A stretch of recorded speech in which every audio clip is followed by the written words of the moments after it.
Elle est acclamée comme une héroïne du mouvement de contestation.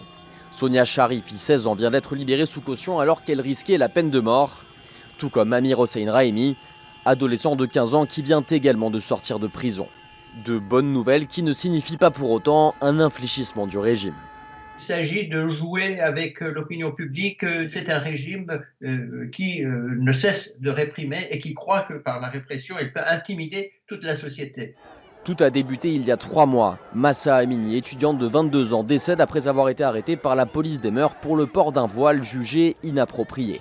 Elle devient le symbole d'un mouvement de révolte sans précédent. Il n'y a pas de manifestation de masse, mais il y a une forme de revendication et de contestation permanente, diluée dans toutes les villes du pays. Et concernant les vidéos, il y en a quand même qui sortent, mais c'est de plus en plus difficile parce que les autorités font tout évidemment pour mettre une chape de plomb sur les réseaux sociaux. Et le régime des mollahs durcit sa répression. Entre 17 et 20 000 arrestations, plus de 400 personnes tuées, dont une soixantaine de mineurs, 11 condamnations à mort et 2 pendaisons, dont celle de ce jeune homme de 23 ans, interviewé par la télévision d'État juste avant son exécution.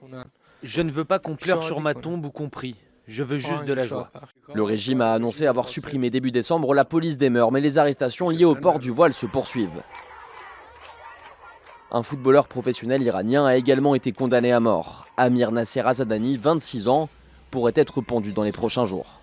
L'inquiétude grandit et Ali Karimi, ancienne légende de la sélection, a publié ce tweet en implorant de ne pas exécuter Amir.